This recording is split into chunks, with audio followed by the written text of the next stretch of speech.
Bonsoir à tous, bienvenue sur Instagram Crypto, j'espère que vous allez bien. Je vous fais la petite mise au point sur la crypto-monnaie CRO de crypto.com.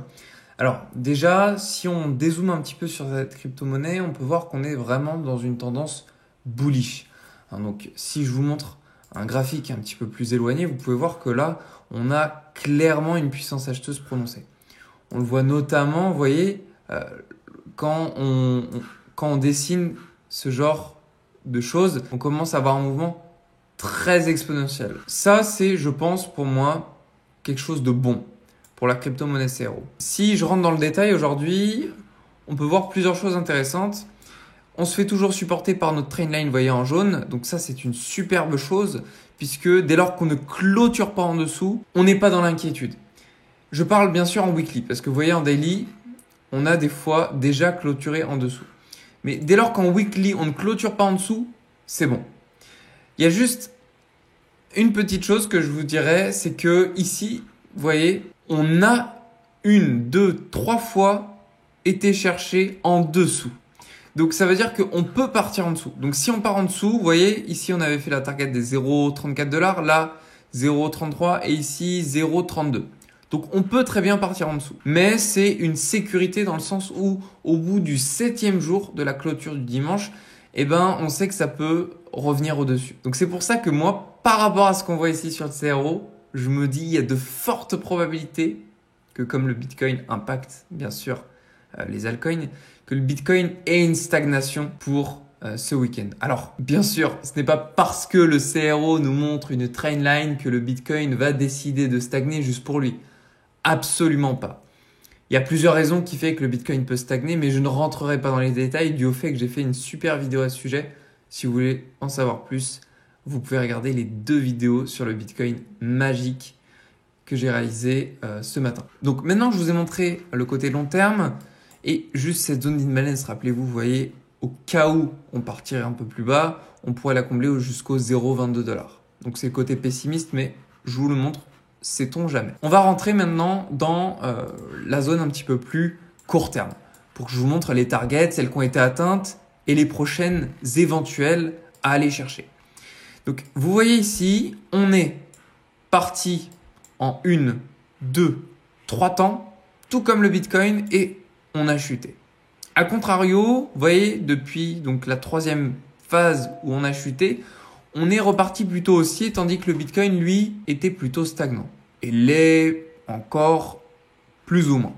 Donc, si je reviens sur le CRO, je sais qu'on a une puissance acheteuse un peu plus conséquente que sur le Bitcoin. Donc, c'est intéressant, même si on ne l'a pas noté sur les 2 précédentes chutes, on l'a noté sur la 3e. Donc, ça veut dire qu'à un moment, vous voyez, comme par exemple ici, on a rencontré une forte puissance acheteuse. Et pourquoi on a rencontré une forte puissance acheteuse?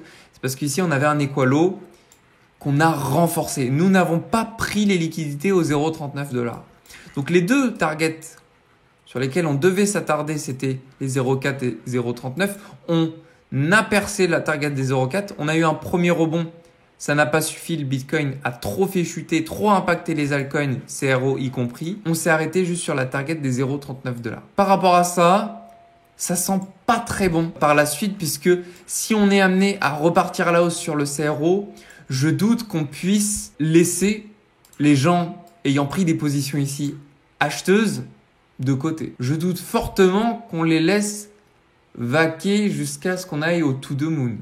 Donc pour moi, il y a de cette forte probabilité qu'on aille aller liquider toutes ces personnes. Aussi du fait que le Bitcoin nous montre quelque chose d'extrêmement négatif, c'est-à-dire que le prochain mouvement du Bitcoin pourrait très bien être celui des 35 000$. Juste en dessous, dans la description, tu as accès à un lien. Si tu souhaites investir sur la crypto-monnaie CRO, tu peux aller sur le site crypto.com en cliquant sur ce lien et tu auras 25$ à ton inscription. Je te reprends avec la vidéo de suite. Maintenant, on peut avoir des réactions haussières plus conséquentes. Donc la première target à aller chercher à la hausse, ce serait les 0,41$ qui correspond à notre zone de prix.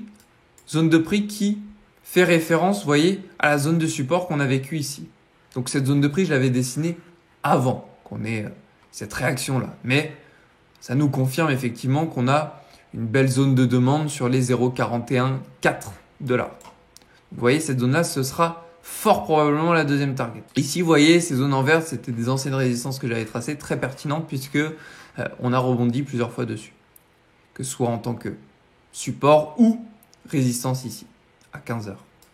Donc ça, c'est très intéressant. On peut rester bloqué dans ce niveau-là. Maintenant, le Bitcoin a tellement un fort impact que s'il part à la hausse ou à la baisse, on traversera nécessairement ces deux zones de support ou de résistance. Si on doit en revanche partir à la baisse, ce que je crois après avoir atteint cette possible target des 0,41$, puisque sur le scénario du Bitcoin, moi je vous disais que, vous voyez, j'ai laissé les dessins, qu'on pourrait monter ici jusqu'aux 40 000 targets très psychologiques. Pour moi, si je reviens sur le CRO, vous voyez, on irait ici en corrélation jusqu'aux 0,41$.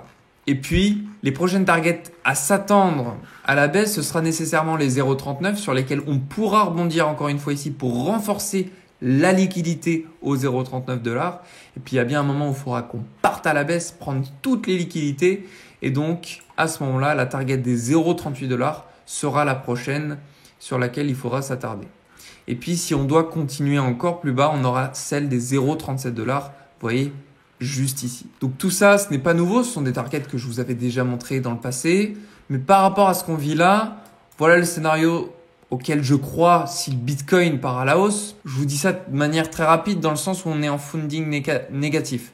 Donc ça pourrait inviter les gens à prendre des achats. Et donc on pourrait très bien voir un CRO monter jusqu'ici au 0,41. Au moment où le funding peut-être repasse dans le positif et que ici on a toujours autant de positions acheteuses autour des 70%, ce qui est énorme, alors ici je verrai une chute du CRO jusqu'au 0,38 et 0,37$. Voilà, c'en est tout pour cette vidéo. J'espère qu'elle vous a plu, qu'elle a pu vous apporter quelques indications sur où est-ce que pourrait aller le CRO, que ce soit ce soir ou demain. Je vous souhaite à tous une très belle journée. Prenez soin de vous et on se retrouve dans la prochaine vidéo.